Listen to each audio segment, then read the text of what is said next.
I sit on the couch, and dude literally pulls a gun straight out of his pants.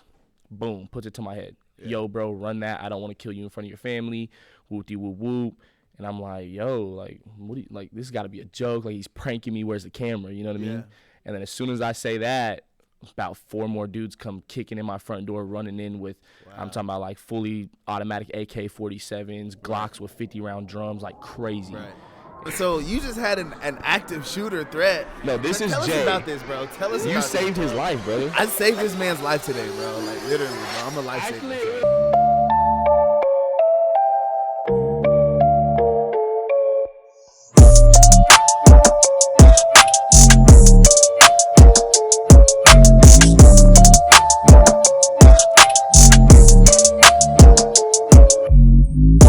Yo, what is up, everybody?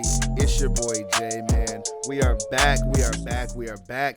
For us, for me, we're back. For y'all, maybe brand new for you guys, but we are here with the very first episode of Everybody Hates Jabber. Man, guys, I'm so excited for this. We've got a banger episode, man. We've got my boy here, Kudi, with Heat for Your Feet. It's about to be a great, dope episode, so make sure that you guys stay tuned for that. Everybody that is here from the Old Coffee and Kicks podcast, man, I appreciate you guys for staying tuned with us, rocking it out with us, and continuing to rock out with Everybody Hates Jabber. I hope you guys appreciate the content that we're going to make for you. It's going to be a lot of dope stuff, so just keep rocking it out with us, and I appreciate you guys for that. Everybody from Everybody Hates Jay, you already know what the deal is. Make sure that you go on over to Everybody Hates Jabber and hit that subscribe, because that is the official channel. But anyways, man, I ain't gonna keep you guys waiting too much longer. Like I said, we got my boy here, Kudi, with Heat for Your Feet. So go ahead and introduce the people to yourselves. Let them know who you are, where we at. Yeah, man, my name's Kudi. I'm 25 years old. I was raised most of my life out in Texas, but, you know, I'm out here in Oklahoma now. Oh, okay. What part of Texas was you from? A very small town, actually. It's called Eustis, or it's out by, like, Athens, Eustis? Texas. For real. It's my graduating class was like 31 people, so that says something. Isn't Eustace the name of the dad from Courage the Cowardly Dog? Ain't it Eustace? I think it's useless. No, it's Eustace. Whatever. Anyways, look, he on me already. We just started, but that's where I'm from. I wasn't born. I was born in California, but I raised most of my life out in Texas. Gotcha. I came out here.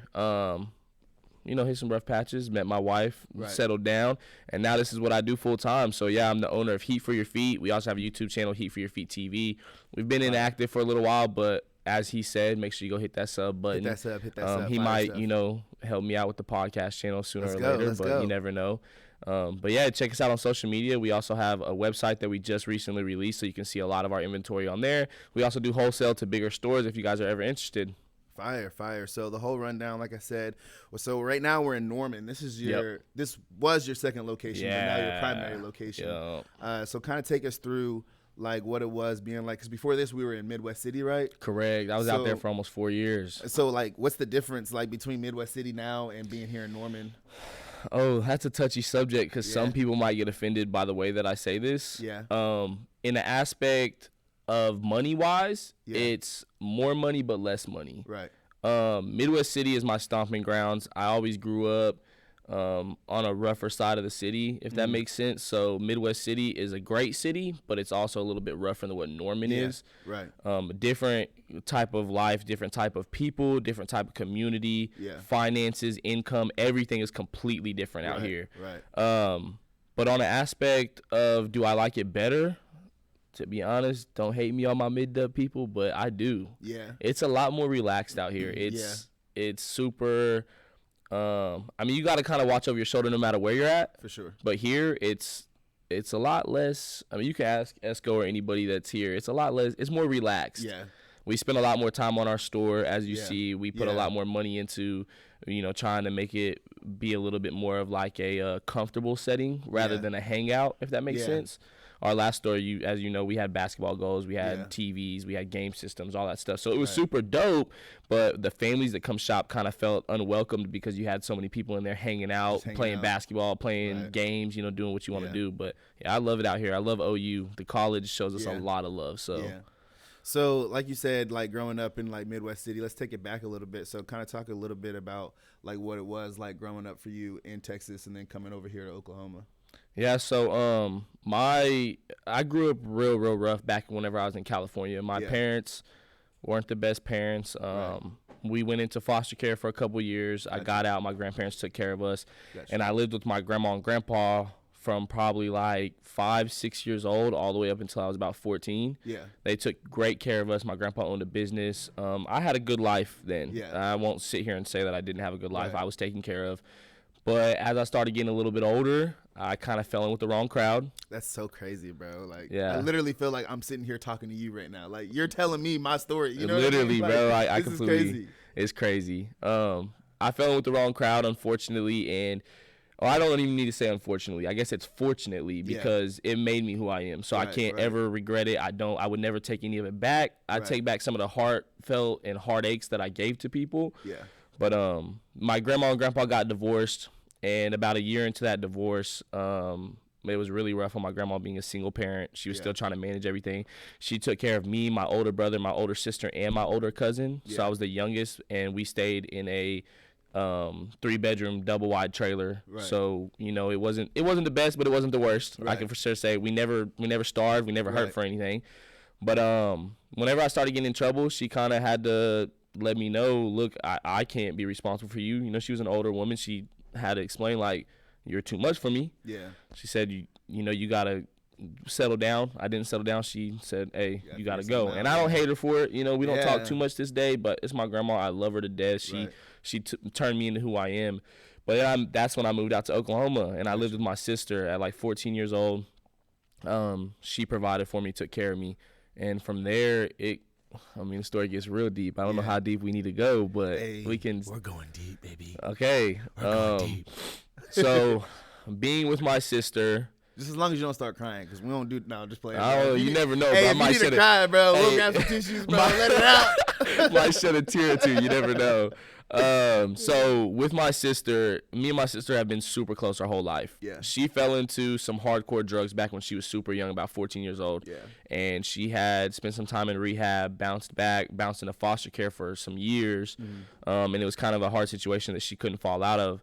And not to ever blame it on anything, because I tell everybody you can never use your past or your parents or the way you grew up as an excuse to who you can become. Yeah. Because, matter of fact, I watched a podcast this morning, not to jump off subject, but the kid said, you can be born poor, but if you die poor, that's completely up to your decisions that you make. That's facts. So you can't ever blame somebody or your parents for not doing this or not doing that. Right. You can't say it wouldn't be easier if you had parents that did everything for you and had all this money. It would be. Yeah. But turn that struggle that you went through into motivation to become something so much better. Right. But with that being said, so me and her were super close. We didn't talk for a couple of years, but my grandma kicked me out. I didn't have anywhere to go, so I moved all the way out here to Oklahoma, stayed with my sister, and then I couldn't really do the change at being a teenager, not having friends. It was hard for me to adjust to school. Right. Moved back to Texas, lived with one of my friends out there for a little while. That didn't work out. Yeah. Bounced back out here again. Yeah. That time about 16. And then I got into the streets super heavy. Yeah. I won't say I was ever gangbanging. That was never a big case of mine. Right. I did hang out with a lot of those people, but I will never claim anything. Right.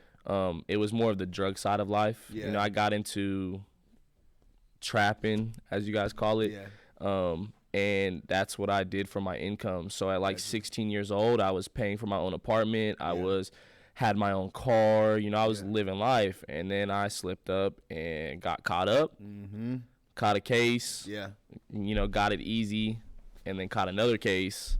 And that one kind of hit me. Yeah, that's how it goes, man. Man, that's so crazy because, like, that's literally exactly kind of how it was for me, bro. Like, growing up, like, my first early years was with my mom, but she was, like, on drugs and stuff, you know what I mean? That's hard. Yeah, bro. It was even like, at that age, you don't realize it, you but don't, you bro, know. But you know what I'm saying? Like, I remember times, you know what I'm saying, where, like, I want to go outside and play, and I'm like, next to slapping my mom in the face trying to wake her up so I can sleep 24 hours straight. Just so you can't I can even wake her up. Go outside, you know what I mean? And, like, it's just nothing, bro. Like, no movement, you know what I mean? And it's just like, damn, like, it was tough, but whenever that built a lot of the character that you are. Yeah, exactly, bro. And like same thing, like she ended up going to prison, and luckily for us, we never went into the foster care system. Thank God we had my aunt and uncle that like immediately came and got us that day. Blessings to them, man. And bro, like from 6 to 15, I had the perfect life, you know what I mean? Yep. Like we took family vacations every year. It was you know nice. What I'm saying? Like, bro, I experienced so much, bro. And like, I feel like that does a lot to build character in somebody, because bro. you saw what it was like sides. to have not, I can't say the worst life ever. You know, there's plenty of people out. Anybody who says they have the worst life, there's definitely somebody who has it harder than you. Right. But you got to see what it was like to be on that side of life, and then you got to see what the better side of life was like, also with a caring and loving family. Right. So it kind of like even though I didn't necessarily get that fundamental teaching from those early years, like I still ended up getting it in those adolescent years. Absolutely. Where I learned how to love, you know what I'm saying, how to be loved, and just how to be an all-around good person. Because had I been with my mom going through all that, you know what I'm saying, there's no telling who I would have become. Yeah, who you would be today. You wouldn't be this person shooting this podcast, not, striving for excellence in your own career and your own business. Exactly. I would have never seen anyone doing that. So that's crazy that's how you say it. But same, bro, with me, like, I just think whenever you kind of have like both sides, especially like, I don't know if your grandparents were like strict or not, but like, man, my aunt and uncle, they were kind of strict, you know what I mean? Like, we didn't get to do a whole lot. But I felt like that's why at the age at 14, 15, I feel like that's why I stressed out so much, because you go from having absolutely no rules to having every rule laid down, and you deal with it because life is so great and life is amazing, and you're getting these gifts and these family trips and you're feeling loved. But then later in life, I started to realize that love that I was receiving, it wasn't a genuine caring love. Yeah. I mean, they loved me and I know that, but it was more of like a product love. Like it was like, oh yeah, here you can have this new toy. Oh yeah, here, you know, you can have these new snacks. You can have these, you can have this, you can have that. And I thought that was love because I never received it. Right. But then as I got older, being on a lockdown schedule, like I'd go to school, I'd go to football practice, I was to come straight home. I wasn't even allowed to spend the night at a friend's or have a friend over until I was like 12, 13 years old.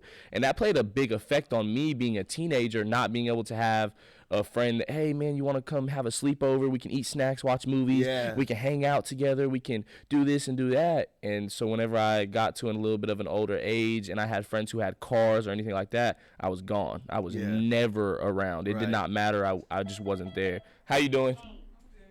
Let's go. And for those of you guys that are wondering, we're shooting this live right now in the store. So if you guys see an interruption or anything like that, don't worry about it. We'll get right back to it. But my man's is here, business owner here. So, you know what I'm saying, his business does come first at the end of the day. So we will make sure that, you know, all business does get attended to. So y'all will be all right, though. You know what I'm saying? We got some dope stuff for y'all today. Which we'll introduce Esco to you guys in a little bit. He's our store manager. Amazing dude. He's been with us for a couple years now. So shout out to him. But we'll get to that later. But anyway, so but yeah, I can. Where were we at now? You were saying I felt like that's what made me break out to be different, because I was on lockdown. Not everybody takes it that way, right? So I'm kind of the same way though. You know, like we did, like I would say on the love part, like they showed us love. You know what I'm saying, in all forms. You know what I'm saying. I was definitely well loved, but at the same time, I didn't have the love from my mom. You know what I mean? Like that's what I wanted. And that's the true that's mom and dad. Yeah, bro. Man. Like that's the love. And my dad, same, bro. Like he was way older. The relationship with him and my mom, like he was cheating on his wife. Man, so it was like, you know what I'm saying? Like they hated me. We had domestic abuse. We had the cheating. Bro, and the crazy part is, and not to cut you off, but like going back to dads, you know what's crazy is I was a big daddy's boy, and I only seen my dad till I was 5 years old, and I knew him then, but I mean he was strung out. He owned his own business, so he owned a car audio business. He sold rims, he sold car stereos, and did customizations on car interior, stuff like that. But whenever we went into CPS, he essentially signed everything. Nope, don't want my kids. You can have all the rights to my children. I never want to see them again. And I didn't know that at such a young age, but as I got older, I feel like that built up a lot of anger in me, because being a man or a boy growing up at the time, you need that man to be like, hey, you know, you're my son. Hey, let's go play catch in the yard. Let's go, you know, work on my car. Let's hang out in the shop and build this fort together. Let's build a tree house. Let's hang out and talk together like men. Let me teach you how to shave, stuff like that. I never received that. And then crazy part, just recently, man, in the last, I'd say 6 months, and I'm 25 years old now, guys, so 20-year difference. Haven't even spoke to my dad on a phone call not one time in 20 years. My biological mom lives in Oklahoma now. And she is clean now, as far as I know. She's doing decent for herself. You know what I mean? I can't hate on her. Still don't have a good connection just because it's been a long time since I was able to be with her. Yeah. But she calls me one day and she's like, "Hey, I need help. We're trying to clean out a storage unit, blah, blah, blah." I'm like, "Okay, cool. I'm on the way." So I drive across town and I pull up, and my biological dad, after 20 years, is standing in front of me. Wow. And I look at him, and I don't even know what to say. Yeah. I froze up. I'm like, "Yo, this is my pops." Yeah. Like, I haven't, and it's like you want to have square up on your ass, you want to have the connection. Like, wow, I want to forgive you. I want to love you. I want to cherish the moments that we do have now because he's older. Yeah. I'm like, we want to cherish these moments now, but then at the same time, it's almost like you're looking in the eyes of a stranger. Yeah, you don't know who this man is. You don't know. He could be the worst person in the world. He could be a serial killer. He could be a whatever. Yeah. So it was hard, man. It was hard. Yeah, dude. Like, my dad, man, he was low key cold, bro. He was low key cold, bro, because like we lived in Coffeyville, bro. Like probably same as Eustis. You know what I'm saying? Like, small, bro. Yep. Like Coffeyville, you gotta be small. Super small, bro. Kansas, bro. And like he would be driving down the street. And sometimes he'd stop, you know what I'm saying? Like, he'd drive down my street. Sometimes he'd stop. He'd talk to me, give me like $20 or something, you know what I'm saying? That would be lit, bro. But that would be lit because he'd at least stop. Sometimes, though, he'd just drive, and I'd be like, "Dad, Dad." And he'd just drive by. Keep on driving, bro. I'm like chasing him down like, "Daddy, Daddy." He's just like. On that note, how is you and your father's relationship in today? So my father actually passed when I was 12. Okay, yeah, he died from pancreatic sorry cancer. About that. It's all good. He was so him and my mom, bro. It's funny, bro. Like you said, no tears. Yeah, no right, tears. right. I always tell people, my mom. I have brothers and sisters older than my mom. Brothers and sisters that are older than my mom, because my mom and my dad are like 30-something years apart. Whoa. Yeah, bro. He was one of them old smooth players, bro. That was just a real P, as we call it these days. P, bro. Yeah, P. He was pushing P for real, bro. And my mom, she was all for that old nigga. She was all for that old nigga, bro. And so like they were like super far apart. So by the time like I was 12, you know what I'm saying, he was already in like his 60s, you know what I'm saying, and like he had developed pancreatic cancer, and he had passed. So like our relationship never did get to that point where it was like super solid. But the crazy thing is, bro, is like now, like in the past couple of years, I've had these like crazy dreams, bro, where like I'm talking to him, you know what I'm saying? Like I'm calling him, bro, like I'm talking to him, you know what I'm saying? Like we're close, you know what I mean? And then like something crazy will happen and he'll pass, and I'm like, I'm tore up, you know what I mean? Like it's killing me. It's still like, eating you inside that you never got to build that bond. You know what I'm saying? I'm like, dang, like I feel like, you even though it was like that then, had I been like, if he were still alive now, I feel like the relationship might be different. You know what I'm saying? Absolutely. Like, you would have been grown, and you would have been able to get to know who he is as a man. So and that's what I was about to ask you. I don't know. I know you. I don't know how good you are on a spiritual level. Yeah. But my wife is a very spiritual person. Yeah. As far as like down to earth, as well as spiritual with God. Right. But forgiveness is a huge thing, and I don't know if you tell yourself you forgive him, but in order to really move on past that point, man, you have to truly forgive him. Yeah. You don't have to forget, but you have to forgive the pain and suffering that you went through as a child and growing up without him in your heart, or you'll never move on from that. And I think, bro, like, because like whenever like they happen, like I almost feel relieved, you know what I mean? Like it almost, because I feel like I have forgiven him, I really don't fault him that much because I know how the situation was. I know that my mom caused a lot of turmoil amongst his relationship, you know what I mean? And that kind of put me at odds because his wife was almost making him choose like, you know what I'm saying, your son or me, you know what I'm saying? And then he was also an older man, like you said. And he was also an older man and had a whole other family of kids, you know what I'm saying? So that puts him in a spot of like, who does he go to, who does he choose? And if you don't have that strong woman to be like, hey, you need to do both, right? Then it's going to cause a lot. It's going to cause a lot of trouble, you know what I'm saying? And I understand that, like, and I think that had he been around, you know what I'm saying, later in life, he would have, you know what I'm saying, gotten more comfortable or just been like, you know what, I'm about to have this relationship with him, you know what I mean? I think things would have been different. So I don't necessarily fault him, you know what I'm saying, as much for that whole role. But I think it's more of just like almost like God's way of connecting us in a sense. You know what I mean? Absolutely. Like now, sometimes I get to talk to him in my dreams. You know what I'm saying? And like, Yeah, it's crazy, bro. Like we have conversations. You know what I'm saying? Speaking of spiritual, man, like you're bro, literally like, having that bond with him now. With him now, like through dreams, bro. And it's like crazy, bro. Like I'll wake up and just be like, dang, I mean, that bro. could be his angel looking down on you. Looking down, I mean, bro. that could literally be him saying, "Hey, son, I apologize." Yeah, you know what I mean? shit. I should have took this time for granted. On me. And that's a big thing with me too. I was a parent at a young age. I had my first son when I was 17 years old. Yeah, I was gonna ask you about that. Yeah, like how was it? Like you had your first one at 17?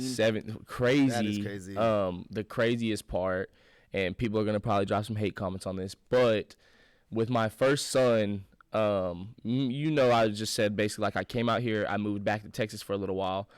In the process of moving back to Texas, I met a girl, had a one-night stand. Yeah. It was literally nothing more than a one-night stand. I moved back to Oklahoma. I did not know at the time, nor did I find out for a very long time, that she was pregnant or had a baby or anything of that matter. It was a one-night stand. And about his 4th birthday, I want to say, one of her friends reached out to me and said, hey, so-and-so was telling me that she hooked up with you back in the day, blah, blah, blah, blah, and this baby looks a lot like you. And I'm like, man, there's no way. Like, like a one-night stand? Like, it's just not happening. Like, and, sure enough, man, he's 7 years old now, and that was my first child, and I didn't even get to know him until I was like 5. But luckily, I have such an amazing wife, which we also have 2 beautiful boys with her. Yeah. She was the one who really stood up and was like, you need to be a father. You need to take care of this kid, no matter the situations.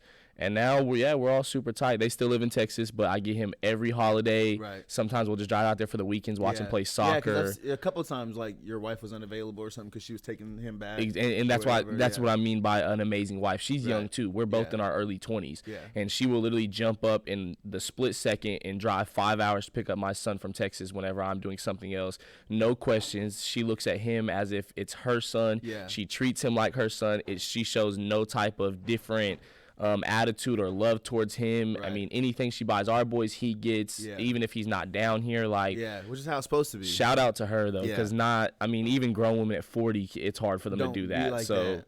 So it kind of, and then how does having what kind of role does having a good a woman that can play that figure or just keep you? How important is it to have a good woman on your side? You know what I mean? Like for someone that is in a relationship.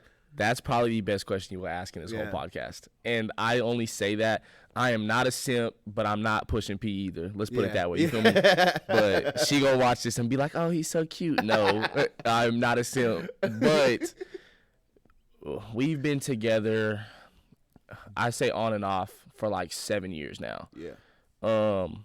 I was never a commitment dude, and I think that was a big role of me growing up in different households, watching affairs happen in every household I was in. Yeah.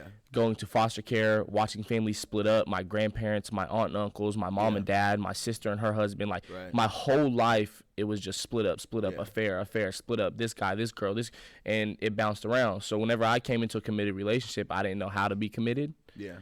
But man, that girl, whenever somebody says there's a rock or a backbone, I would not be where I'm at today if it wasn't for her. Right. It wouldn't happen. If I didn't have her support and her love behind me, every step of everything that I've ever, even if she knows it's a terrible idea, she stands behind me 1,000% and will literally pick me up every time I fall and be like, babe, you got to keep going. Yeah. You got to keep trying. Right. Like, don't give up. Yeah. Even when I failed to do that for her, she still made sure to do it for me. Yeah. And I think that's super important too, bro, because I mean, you got a good girl that helps you out. You know what I mean? I'm kind of in the same situation, and I feel like a lot of times, like, dang, like I really don't know. You got to look over there and see how right. She gonna be feeling herself after this one. Yeah, she gonna be like, oh, he's so cute. Look at her. Look at her. But no, like it really has been like a big help, bro, because like without, having like someone like her who's so supportive, man, like I don't know, like there's times where like I'm ready to put it all down, like you seen, like we just had this whole thing with this podcast, and that's like I just told you, shout out, bro, you have became amazing. Like, I appreciate that, bro. I appreciate that a lot, bro. But like for sure, like I wouldn't even be able to even think about doing half the stuff if it wasn't for her help. And then now she's, you know what I'm saying, created her new thing, you know what I'm saying? Because for a while there, I will say it was kind of difficult whenever she didn't have like a business that she was working on herself, because it was like whenever I would spend time editing videos, you know what I'm saying, I'm spending 12 hours a day or whatever editing videos. She's wanting time, you know what I mean? And I'm man, see, that's crazy, you know, because that used to hurt, you know what I'm saying? That was our biggest argument. Yeah, and it bro. was because over years it took for her to finally build the courage to say something to me, but I didn't realize how hard it was affecting her by doing everything to help me. Yeah. You know, she put everything that she ever wanted to do to a back burner so that she could make sure I was straight. Yeah. Like, she didn't go to college. She didn't pursue a career or a business or anything so that she could watch the boys and help benefit me in my journey of what I was doing. Right. And then finally she spoke up and was like, yo, like, you're holding me back. Like, I've tried so hard for this. Yeah. And then that's when I was like, yo, I got to see it from both point of views. Like you just said, it was hard for her because she supported you so much, and like you were so devoted to your company and your business, you didn't have time to spend with her. Yeah. And that affects a relationship. It really did, bro. But then like now, because it was like something that's like, you know, like I know like it's a struggle right now, but like in the long run, you know what I'm saying? Like this is going to create more time for us to spend together. You know what I mean? Absolutely. So, like, and then now she's found her thing that she's passionate about. You know what I mean? So now like we almost get to work together. You know what I mean? Like we get to both help each other build. We get to both encourage each other to work. You know what I'm saying? We get to both support each other. Because you can both build your businesses together. You know what I mean? And it's and like two successful separate. businesses with two successful incomes, man. That's a life to build for children and family and take care of your older parents. And you know what I mean? You're building a future for the future. For the future, right? Literally. Right. You're leaving a legacy behind. Right. So I want to kind of get off the sappy for a little bit. Yeah, let's drop that. Let's get off the sappy for a little bit. So I know you said that like you kind of started off, you know what I'm saying, doing your thing in the streets and whatnot. When was it that you started seeing sneakers as the next thing? You know what I mean? Let me tell you. Okay. And props to you for actually doing it, bro. Because you know, I know that like sneakers don't start off. I mean, it may start off good, but it don't always. You know what I'm saying? Man, like it that took a long time. Yeah, and bro. That first little burst. You know what I'm saying? After that, the struggle hits. You know what I mean? And like, whenever you're, you know what I'm saying, in the streets, you know what I'm saying, that's just, it's almost easy money. You know what I'm saying? It's not easy money, but it's almost easy money. You know what I mean? So look, I gotta say, if y'all are watching this, you got to hit that sub button because these questions are A1. I'm not worried about none of the other podcasts on this channel right now. Hit the sub, hit the like, drop a comment. Let us know how good these questions are or questions you want to hear him ask the next person. That's definitely. But that's just an amazing question, bro. Okay, personal. I was very, very big in the game. Yeah. Like I'm not going to say I was no kingpin or nothing. You know what I mean? I wasn't pulling in millions of dollars, but I was pulling in 100 stacks easy. Doing some numbers. Yes, bro. Six figures a year, easy, and I sat at home 24 hours a day. Like I didn't do anything. Right. Well, I got so big that the people I was growing with, I was surpassing them and doing bigger and bigger numbers. And this is no motivation to like ever do this. I want to make sure that everybody watching this knows. Oh yeah, we'll get don't to that touch too. this stuff. Yeah, yes, like it's not okay. Right. But I was doing very big numbers and risking my life every day. And people think it's an easy job. Like, oh, you just sit at home and you drop something in the bag and sell to somebody. Bro, it's not that easy. Everywhere I go, I'm watching my shoulders. I got to stay on my P's and Q's, on my tippy toes. I literally have PTSD to this day from the stuff that I've seen and the stuff that's happened in the streets. But just to jump past every little incident that happened to us, we had bought our first home out here in Midwest City. We were remodeling, we were living there. I had a couple of really close friends to me that I had been friends with for years. I'm talking about probably 6-7 years. And I guess they were jealous of the life that I was becoming and getting into and the money that I had. And they show up at my house one day unannounced, which wasn't anything new, just like you pulling up like, hey, what's up, bro? Yeah, let's kick it. You know, nobody questions that. Like, yeah, bro, you wanted to come over and hang out? Let's hang out. Right. And he's like, blah, blah, blah, I need blah, blah, blah. And I'm like, okay, cool. Run up in the crib. Let's do that, whatever. And I don't know if you got to crop this, but basically we sit down. I sit on the couch. And dude literally pulls a gun straight out of his pants. Boom, puts it to my head. Yo, bro, run that. I don't want to kill you in front of your family. Whoop de whoop whoop. And I'm like, yo, like, what do you, like, this got to be a joke. Like, he's pranking me. Where's the camera? You know what I mean? And then as soon as I say that, about 4 more dudes come kicking in my front door, running in with, I'm talking about like fully automatic AK-47s, Glocks with 50-round drums, like crazy. And I froze. I'm like, yo, like, I got my 2 toddlers in here with my wife. Take them, like, put them in a different room. I thought my life was over. I'm like, yo, get them away. I don't want them to see this. If you're gonna do this, don't let them see it. And then long story short, it rolled out. They left, took it, everything. Like, I mean, left me high and dry. Not a dollar to my name. And so my wife basically looked at me not even 30 minutes later, my girlfriend at the time, and she was like, if you don't leave this life, I'm leaving you and you will not see your kids again.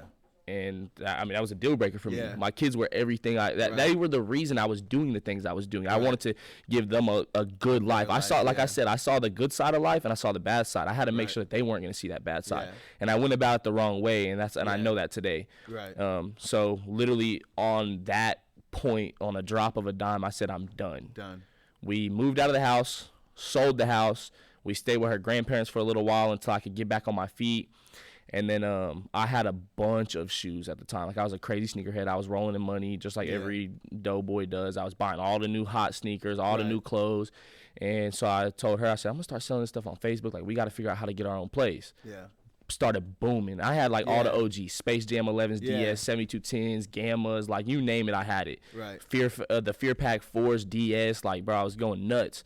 And so then I told her, I said, babe, go find me the cheapest store you can find. I'm talking about, like, I don't care if it's a 10 outside of a building, like the cheapest spot you can. We're going to post up and we're going to start selling sneakers, clothing, stuff like that. We're going to hit all the big sales at different stores. At the time, bro, I was buying, like, Prestos from City Gear for 75% off, like dumb stuff. And we found a spot off of Northeast 10th and Douglas out in Midwest City. Not the best area, but shout out to y'all. Not the best area, but I found a 1,000 square foot building for $550 a month, not including utilities. So in total, I was under $1,000. I had my CNA license. I went out and got a home health care job. I was making with CNA. I was making $12 an hour. Imagine you being a CNA, bro. Yeah, bro, it was so crazy. It was crazy. So I was making $12 an hour. And I was working from 10 p.m. at night to 8:30 in the morning. I did that Monday through Friday, no Saturdays and Sundays. And then I also had my store that was open from 10 a.m. to 7 p.m., and that was 7 days a week. So I was literally pulling like 24-hour shifts 5 days a week, like with no stopping. I've never done drugs, so like for all the people that are like, oh, he had to be on something. I've never done drugs. I was living off of energy drinks and knowing I had to do something, you know? But and then it just slowly picked up, and then I had so many great supporters. No specific people, and if you are, and I didn't mention you, sorry about that, but no specific people, but just, I guess, people that were God sent my way. That's the best way I could explain it. And it just picked up from there, and now I'm here in a 2,600 square foot building a mile away from OU campus, and I'm doing numbers, and I'm so blessed to be here. Nicest house I've ever lived in, nicest vehicles I've ever drive. Like, I love it. Which it's crazy. Like, I'm glad that, you know what I'm saying, you kind of told us about, like, what it was that got you out, because a lot of people don't realize that, like, even though there's so many highs, you know what I mean, like, so many great times, like, that come with that, bro, like, the lowest lows, bro, they're lower than the highs. You know what I'm saying? Like, that low that you feel during those lows, you've been there, you know how it feels, man, when everything just stops. The high, bro. Like, and then I know exactly how it feels, like, whenever your life was on the line, bro, like, guns to your face, like, you know what I mean? Like, it's crazy, bro. It's a crazy feeling. And I think that's why I give my wife so many props, is because, I mean, if it wasn't for her, I was young and dumb, and I was money hungry. Yeah, you probably I wouldn't have going. stopped. Yeah. And I mean, like I said, I've caught charges before. I've been through situations like that. Bro, only God saved me from those things. You know what I mean? Like, anything could have happened in that situation, and God prevented it from happening. Right. And but shout out to her, because if it wasn't for her, I mean, I'd be dead or locked up if God didn't keep having his shield on me. Right. You know what I mean? So for sure. So also, I wanted to ask you too. Did you watch the fights? I know we're completely going off subject here now, but did you watch the fights the other day? I didn't. I watched it on TikTok though. I watched it on TikTok. You watched it on TikTok. So you seen it at least. Yes. Were you like anticipating the fights or like how was? Oh, absolutely. We actually the Fade Nut Barbershop next door to us. They rented the game or the fight on TV. So I mean, if I would have stayed a little bit longer, I could have been over there chilling watching the fight. But I didn't. I went the complete opposite way for me. You was going for Ryan? Yeah. You weak, bro. Yeah. Come on, bro. I knew Tank was gonna get it, bro. My little brother was arguing with me, so was Esco. Everybody was like, "No, Tank." Yes. And I'm like, "Bro, there's no way." Like, bro, I've been wanting to talk happen. about this for so long, bro. I haven't had. Well, I mean, I guess the fights just happened. Yeah, but still, bro, it's in your head, like, bro, I've been so excited, bro. Man, like, I've been waiting for that fight for like since they announced that they were literally playing on it, bro. 100%. So it's been like. On top of that fight, bro, I don't know if you like into YouTube and whatnot. Clearly you are, but like you watch people, you know about Austin McBroom. I didn't watch this fight though because he lost again, bro. He lost. And you heard about the whole stuff he posted out where he was like, I came down with COVID that day, and have you heard about that? No, I haven't. So he tried to use the excuse on his first fight. The reason he lost was because the day of the fight, he caught COVID, tested positive. He had dropped weight. He didn't have any food. He didn't have any nutrients in his body. He was weak. But he didn't want to let his fans down, and he's been training, and he's going to come out there and knock him out, and blah, blah, blah. Lost again, bro. Yeah, bro. I feel like that's almost kind of how like Ryan Garcia was. Like he was just like on everybody's podcast, and just like I've been training super hard. Who was it? One of them was like, if I beat him, I'm not gonna take his money. Something. You heard about that? Yeah, no. So Kai Cenat. Do you know who Kai Cenat is? Yes. Yeah, so Kai Cenat was on like a live stream with Javante. Okay. It was him and they were together. It was him. Yeah. And they called Ryan. They're like talking shit or whatever. Kai Cenat was low-key being outrageous. Man. Just outrageous, bro. And anyway, they were like, bet the purse. And so Ryan was like, all right, yeah, like I'm down, you know what I'm saying? But you could tell like in his face and in the way he was saying it. It intimidated him, bro, man. He was only saying that because he was on live and he didn't want to seem you, like a bitch. You know when somebody bets that, bro, you have to be intimidated. You have to, yeah, bro. And then, like he's literally saying, put up every dollar that you're gonna make from this fight. Over $1 million, I'm sure, yes, bro. And you're gonna lose all of it. If I beat you, the money's done. Money's done. And so then Javante got on the phone and was like, hey, right at the contract, he said he's down, like, da-da-da-da, like, was telling whoever. I didn't know about that. Yeah, bro, was telling whoever, he's like, right at the contract, like, he said he's going to do it, da-da-da-da. So he was like, all right, he said he's going to write up the contract, da-da-da-da, we'll send it over. And then Ryan was like, all right, I'll sign it. But I guess when it came down he flaked like the day before, I want to say. Bro, yeah. It was like the day before he announced, like, no, I'm not going to do that. I'm going to keep my earnings, blah, blah, blah. I mean, that's a smart thing to do. But at the same time, do you realize his fans were probably so disappointed because he didn't hold true to his word of what he was doing. Right. So then it made him look like he was scared at that point. Like, oh, dang, like I might lose this fight. So what do you think about, like, first of all, what do you think about like the fight? Like, do you think? I thought it was a good fight, bro. Like, it was a great fight. It was a great fight, bro. And like, honestly, the shot that ended it, I'm like, yo. That's what my next question was. Do you think he could have got up? I truly. Do you think he should have at least tried? But or what? I used to do like some sparring back in the day. Yeah. And I've caught a little knee kick to the ribs and the liver. Bro, that stuff, it releases a toxin into your body. Yeah. That stuff will put you down. Bro, I can But as a imagine. trained fighter, man, like, you took a knee and didn't get back up, and bro. didn't get back up. Like, unless he snapped some ribs or something, I don't see how you didn't get up. I would have been trying to get back up, bro. Like, especially in a fight like that, bro. Like, this is the biggest fight of your life, bro. Like, you're at the top of your game, bro. And the other guy's at the top of his game. Like, whoever wins this fight is going to be the face of boxing. You know what I mean? The undisputed face of boxing. And so, like, for me, like, to take a body shot, you might just have to knock me the hell out. That's what I'm saying. I would have stood back up and be like, bro, just finish the job, finish bro. Me, bro, or something. I don't want to go out like this. Yeah. I'm going to try and just, and I mean, from a fighter's perspective, the other fighters might be looking at that and they'll be like, oh, yeah, that was a good hit. But to somebody like us that don't cage fight for a living, we're looking at that like, bro, he's a weenie. Like, he just took a knee over a rib shot. Like, that's crazy. That's literally how I was kind of feeling, bro. And I'm just like, dang. Like, and I wanted it to kind of go on more. But at the end of the day, I was glad that Tank came out with the dub. You know what I'm saying? It was a great fight, bro. All right, so I also wanted to know, I had another question for you. Have you ever seen the movie Four Brothers? Bro. You've seen that movie? All-time favorite. That and Miss That is Society. one of the best movies, right? So I don't know where that came from, but yes. Okay, this is what I'm getting to, bro. Okay. You remind me, bro, of like one of those brothers, one of the white brothers. Which one, though? Mark. That's the oldest one. Yeah, the oldest one. Yeah. Mark Wahlberg. I don't know what his name. Bro. I don't know what his name is in the movie. I don't remember either, which sounds dumb. The fact I just said it's my favorite movie. Yeah, right. I don't remember any of their names though. But I remember it's Andre 3000. He plays one of the brothers. One of them's like Julian or something. I don't remember any of the brother. I mean, any of their actual names, bro. It's been a long time since I've seen that movie. Oh no, as long as you wasn't saying the little white dude that got killed, we're good. No, bro. You remind me of because.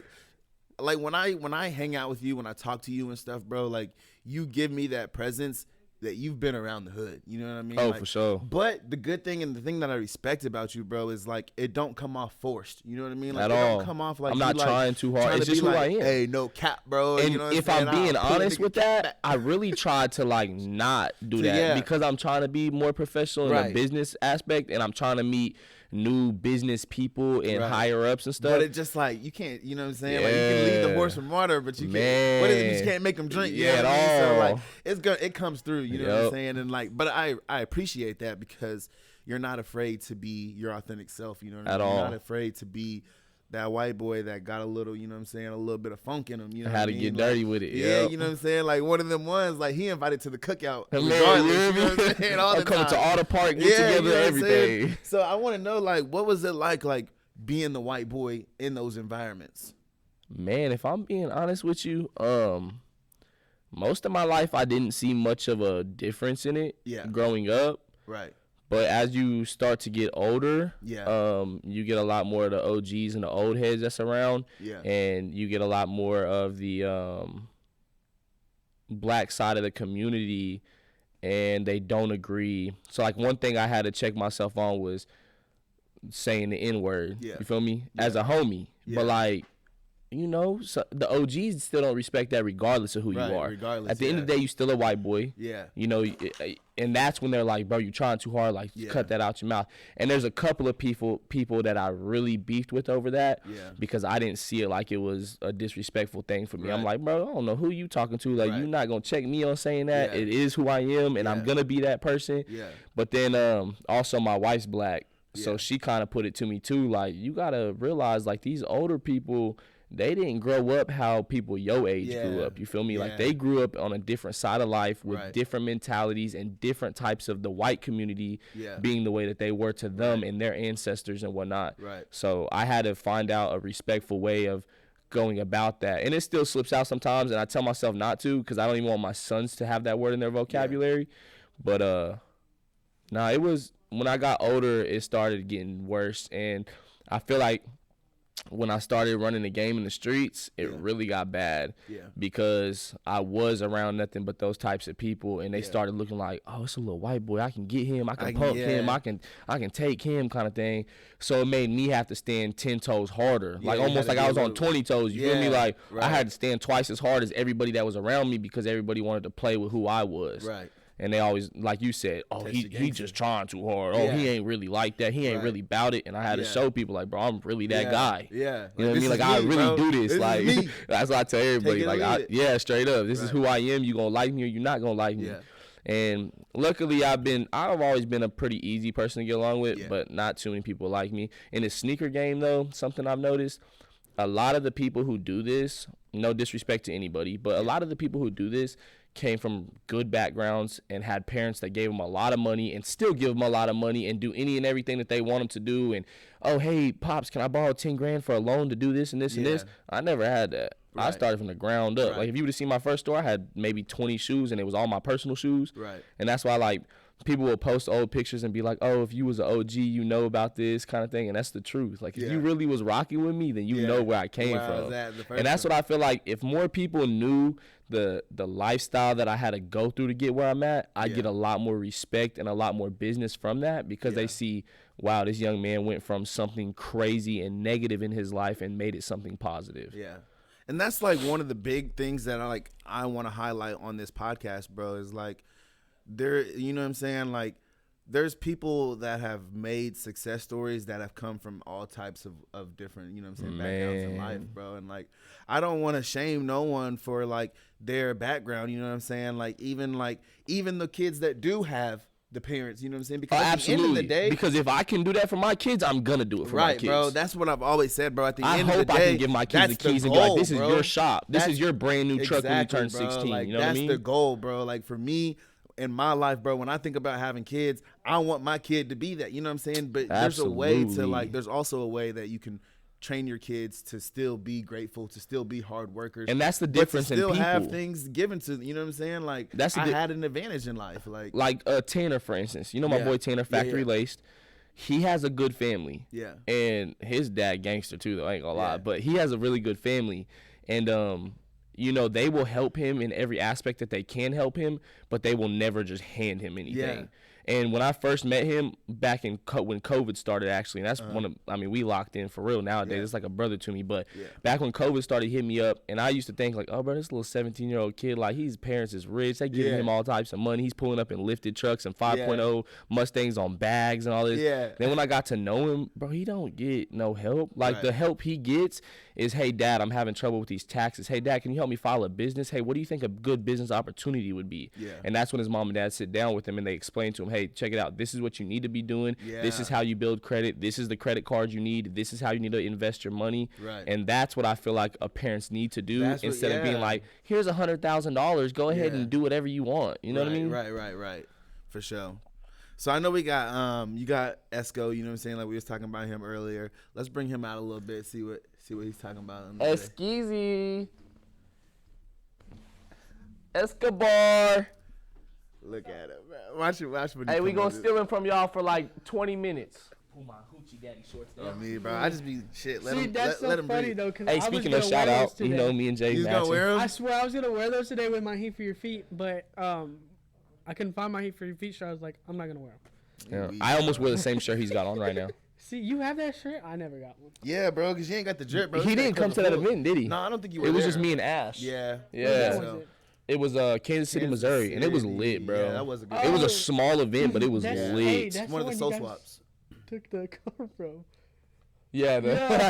Oh, the car. I do remember that. I helped you take it. I think we gave it to someone else. Yeah. Oh, no. Some homeless dude actually was in the back alley, and we were like, yeah, we don't need it anymore. And we were pushing it out the back door, and we seen him, and I was like, I'm just going to leave this here. And he ended up taking it. Let's go. And it's a nice cart, so I was like, yo, he probably enjoys that. Yeah. So we got Esco on the pod, man. Like he said earlier, Heat for Your Feet's #1, man. Hey, so how long have you been working? Because I mean, as long as I've like been around, I've always seen you like not attached to the hip, like, you know what I'm saying, you some dog or nothing. Well, that's like you just be with him, you know what I'm saying? Like, that's my dog. Man. Yeah, like you definitely main man for sure. We literally consider ourselves brothers now. Yeah, it's more than anything. People ask, they're like, "Are y'all brothers?" I'm like, "Yeah." So how did y'all meet?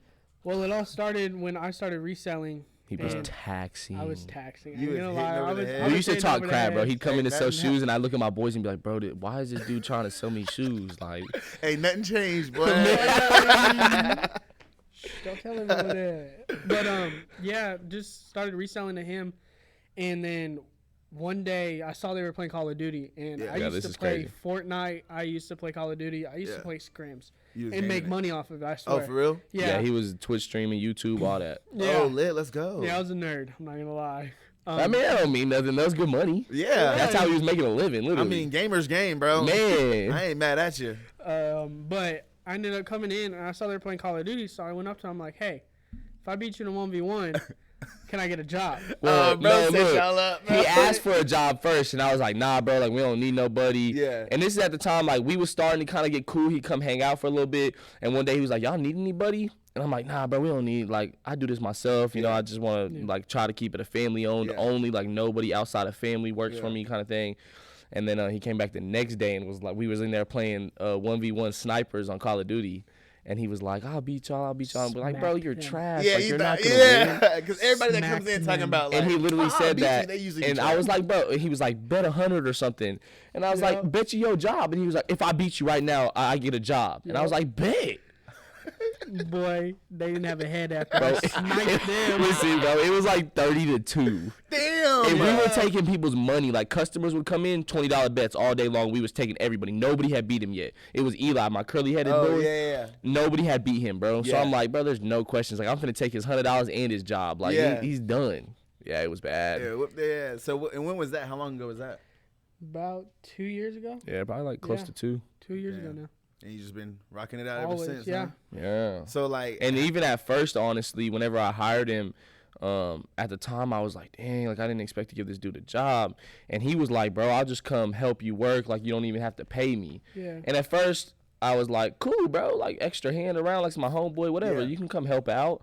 And then it started to where I was like, all right, every time you sell somebody a shoe, I'll toss you $10. Yeah. So then he would sell a couple shoes, you make $50-$60, whatever. You feel me? It was cool. Yeah. And then one day I was like, hey, bro, check it out. We just gonna put you on the payroll. Let's go. Like, you doing your thing, bro. Like I had the business partner at the time, still my dog, but I mean, heck, he was doing more than me and him was. You know what I mean? I was like, bro, he's stepping up. Yeah.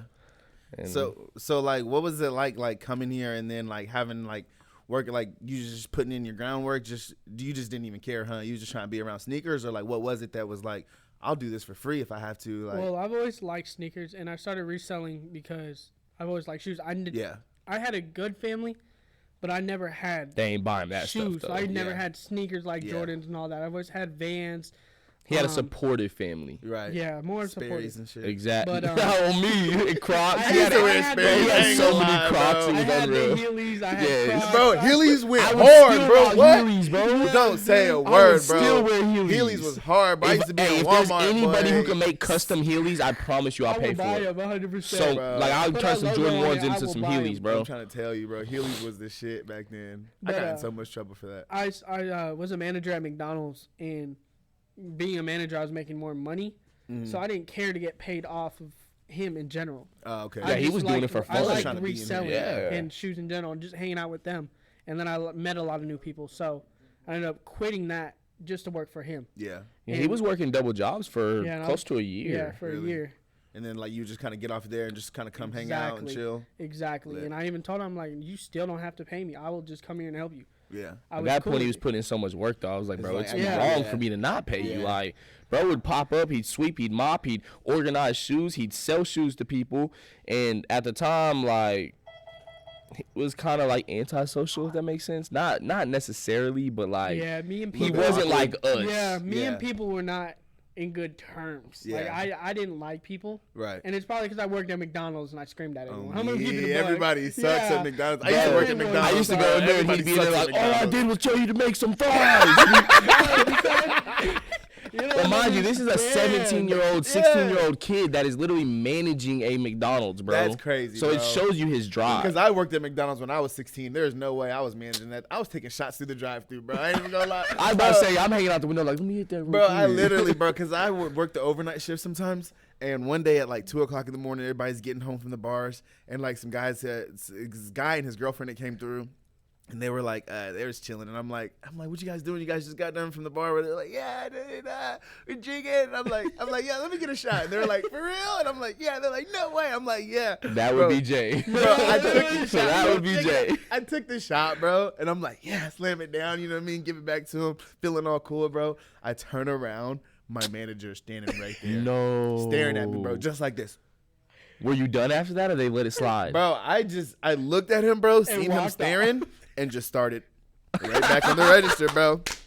So your total is didn't change, bro, and never looked back, bro. I gotta double charge you today. Yeah, bro, he never said nothing. I was like, that happened a couple times, but it was someone passing us their blunt in the window. Yeah. Which, since I was a manager, I didn't really care. Yeah. Because I understand. I was always mad, so that's why I never got along with people. He was mad at the world. I was just mad at the world. Damn. And then I started working for him, and I just got less stressful. Yeah. Like, it's an easier job, but it's still stress. Yeah, he went through some hard stuff. He had his first love, not to put your business, but they went through a breakup, back together, breakup, and I feel like that hit him, bro. It hit him hard, dog. Tough, like his whole high school, bro. Like his love, you feel me? Yeah. And it affected him, but now I feel like because of that, bro, he's a whole different breed of animal, bro. Like, and that's crazy. Dude is in the gym every single day. He's motivated to get in the bag, bro. Like, he don't care. Like, women will literally hit on him, and he'll just be like, nah, I'm not interested. Like, he not even worried about a girl, bro. Yeah. No. I'm like, hey, doing your thing. Bro, gay. Thinking with this head, you feel me? Bro, gay. You drink Bud Light, buddy, not me. Hey, I don't even know if we can say that technically. Yeah. I'll say whatever I want. This is my pod now, baby. You know what I'm saying? This is my pod now, baby. I'm saying what I want to say. Straight up, I agree with that. So, and earlier before we started this, you were kind of saying how like the next step for him is bringing him on as a business partner. So yeah, he's been stacking. He's also in college though, and that takes a lot of his money. Right. And then his parents also, like, he still lives with his parents, but they definitely make him responsible for finances to teach him what life is like. Right. So he pays, utilities, and he pays his car insurance and all that kind of stuff on top of, like, he has a sneaker problem, so he buys a pair of shoes every 2 weeks. You feel me? Like, it's crazy. And like, he's about to try to buy them big red boots, bro. I'm like, why would you buy that? And he's like, bro, I wear them every day. I'm like, why? And watch, I will wear those every day. Squatting, benching. Bro, you cannot go to the gym in big red boots. Hey, bro, this man will tag you in that. Bro, I will tag you in this that. This man will go full course leg, squatting 300 pounds in some Lightning McQueen Crocs, bro. I'm not even playing with you. Dude is different. They light up. And they light up. He'll be like, yeah, look at that. Oh, hell no, bro. But yeah, he's been doing his thing for us, and even though I pay him, not gonna put the personal business, but I don't pay him nowhere near what he deserves. You feel me? And lately, like, I've tried to release a lot of slack on him so he doesn't have to go as hard. But like, for a while, I had a lot of personal issues going on in my life with just finances and just my life in general, moving and all this other stuff for a cool minute. And when I tell you, bro, would handle the inventory, he'd handle organizing the store, cleaning the store, he'd buy, he'd sell. He literally drove to San Antonio, Texas for a sneaker con in his own vehicle, paid for his own gas, carried my shoes in his car and everything. You feel me? Even was like, bro, I'll pay half the Airbnb. I'm like, no, bro. Like, I got a dude who comes and cleans the window, bro. If I'm not here, he'll pay the dude and not even ask for it. You feel me? And I have to be like, oh, bro, did they come clean? Here's the money. So like, he inserts himself into the business as a business partner with no questions asked. Like, literally, we can be buying shoes or something. I'm like, nah, bro, I ain't got it right now. Like, I got to give it a couple days till him come back. He'll buy the shoes. No questions. And then I'm just like, hey, it's your shoe. Like, I don't want no money. But he'll literally buy it on the aspect of like if he sells a shoe, he'll walk up to me like, hey, bro, here's $20. I don't need it. You feel me? I got 1,000, 2,000 pairs of shoes. Like, I'm cool. You keep doing what you're doing.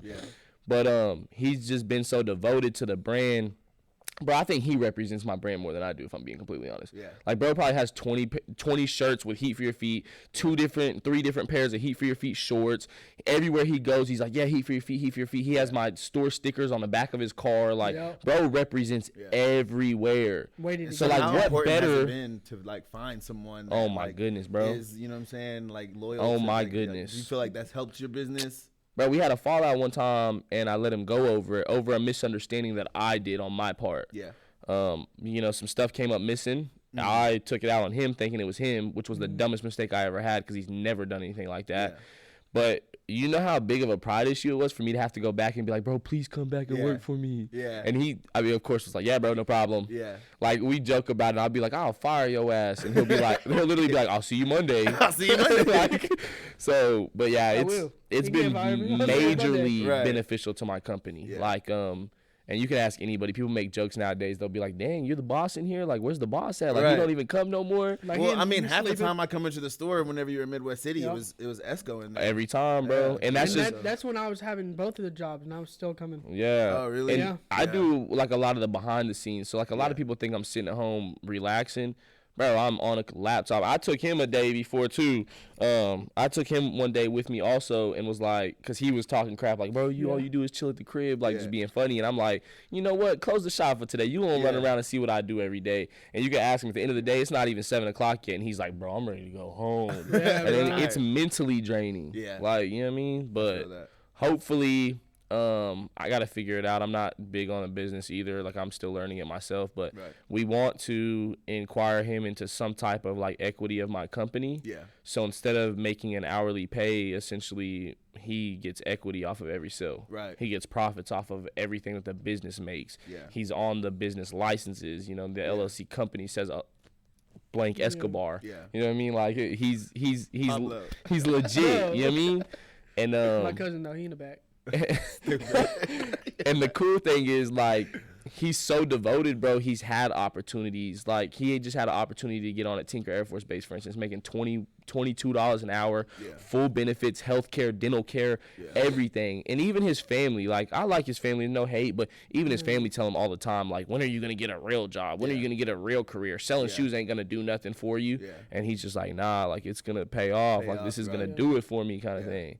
Seeing that, bro, come on now. That'd be like somebody join your podcast. You don't pay them. They don't make $1 for 2 years kind of thing. But they're like, no, I know this is going to work. Like, this is going to pay off. Like, your dedication. This is going to do it. Bro, you have no choice but to be like, bro, you get it. Like, this is yours, bro. Take it. You know what I mean? So how does that feel for you, like, going from someone that, like, was once working for free to now, like, you've got, like, you know what I'm saying, potentially a stake in the company? Like, oh, it's for sure. We just got to think of how to do it. Right, it's for sure. It's actually really cool. A lot of people clown and everything and saying, like, it's not going to happen. I don't expect it, you know? Because if you know me, I'm just a D-head, bro. Yeah. I never expected. I've always wanted to buy my way into the company. And at a time I was going to, but then college started, and it just ruined everything. Yeah, it ruined it all. Everything. So, and then that's when he was going through the breakup. Yeah, speaking of college. Hey. Let's talk about what's going on. So you just had an active shooter threat. No, this is Tell Jay. us about this, bro. Tell us about this. You saved his life, brother. I saved this man's life today, bro. Like, literally, bro. I'm a lifesaver. Actually, it was Jay and the gas station, and I needed gas. So hey, so whenever you get that equity, I need like half of it. Hey, I'm writing you a check. Trust me. But yeah, tell the people like what happened before you came here today. Basically, I went to my first hour, and it ends at 10:45. So I go out to my car, and it's 11 o'clock. That's when my second hour starts. And as I turn my car on and driving off, I get a notification. I'm like, Rose State says active shooter in Humanities building. Funny note is I'm on the first floor of the Humanities. Yeah. In my next class. Right. So I'm like, oh no, I'm out.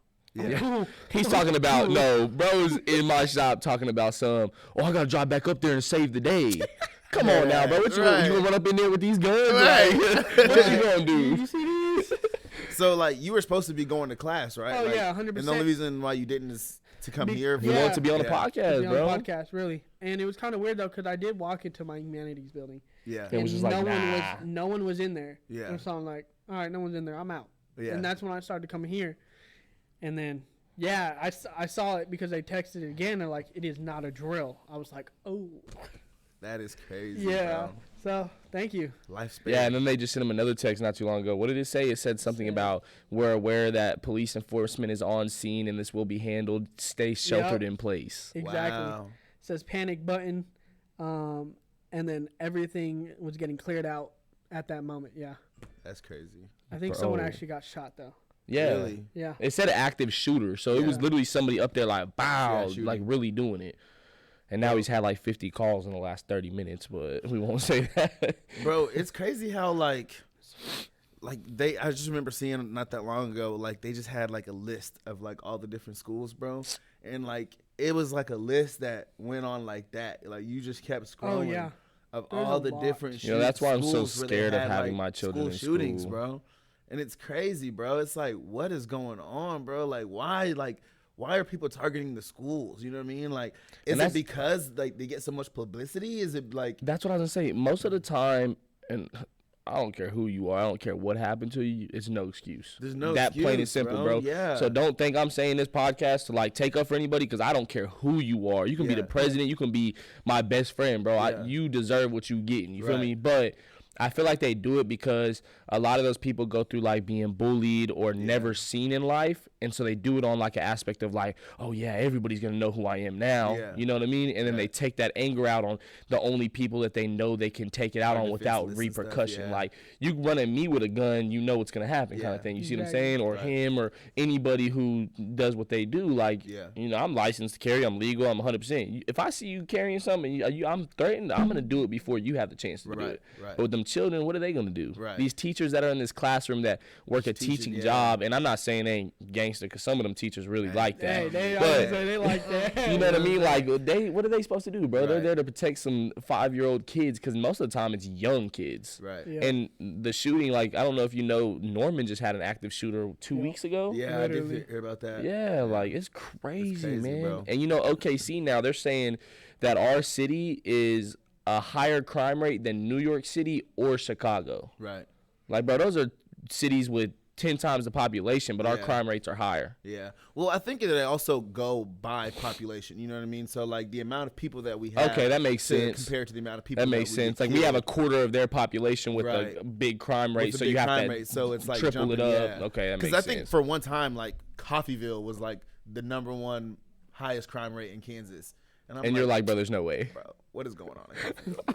Like, for real, bro. Like, what you is had going on, two kidnappings in the last 5 years, and it's like, oh my goodness. Bro, I don't think anybody's ever been kidnapped in Coffeyville. What are they gonna take? You feel me? Yeah. Take some coffee on the way out, brother. Hey, where's the Starbucks? Nobody want none of them damn kids. That town probably ain't even got Starbucks. You got Starbucks? Hell no. We ain't had no Starbucks. We had a little. We had like a little snow cone stand that was on the corner, bro, and it was like something coffee shop or something. And that was literally where you went and got the coffee, bro. Yeah. And we ain't had no coffee shop. We had one gas station in our town. One gas station, $1 General. You had to drive 30 minutes to get to the nearest Walmart, bro. Yeah, not me. I was San Diego, Oceanside. I was he was Let's go. Bay Area. When I was in Stockton, it was popping like that too, though. You walk a house away and you were at the shop. So. Right. So what's next as we getting ready to end this pod? What's next for Heat for Your Feet? Man, to be honest, I think what we're trying to do right now is hopefully open a Midwest City location back up. Open another one back in Midwest. Yeah. Midwest City was good money. Yeah. I don't care what people say about the income rates being higher somewhere else. Right. Because 9 times out of 10, those higher income rates means that people want to save their money more. Yeah.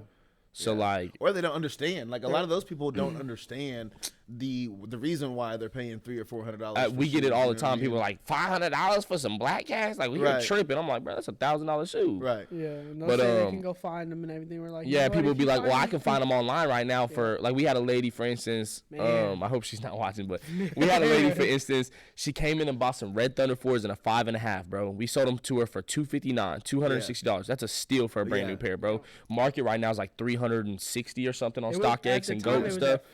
Yeah, it was like, it was 4 something at the time. Yeah, and we sold it to her for like a crazy good price, bro. She takes them home. Like 2 days later, she comes back up here and she's like screaming at Escobar, talking about how we ripped her off and we did her so bad and we need to refund her and she's gonna report us to the BBB and all this. And I'm like, bro, what? You know what the BBB is, right? Okay, you looked at me crazy. Because of this whole situation. Yeah, so and we're like, yo, like, you got an insane deal. We start showing her like StockX prices and stuff. And she's like, oh no, this is the price. And she pulls up some website called like Jumpman something. Like you could literally just tell it was like a fake website. Yes. And it popped up and it says $149.99. And I'm like, yeah, that's retail. And I told her, I said, you go buy every pair you can for retail. I will double your money on what you pay. Right. Like straight up, bro. I'll buy them all. I'll pay you market for them just to prove to you. Right. And she's like, oh, I will. And like just tripping. Leaves. Never heard from her again. Yeah. Like you can't do that. Right. You're going to walk back in here and be like, oh, these are fake. Yeah. I mean, hey, you really going to be mad. You just wasted another $150. Right. Yeah, I never been so mad except for that day. And we get that all the time, honestly. Like, people will be like, well, I can find them over here for this price. Or they're sitting at Penn Square right now. Please go get them. I will buy them from you. Right. You feel me? Like, they're not sitting, bro. If they were sitting, I would have already been there to get them. Got them, yeah. Actually, the day I really got mad was April 1st when I had an old man called me about some Travis Scott 6s. Yeah, his name was Everyone Hates Jay.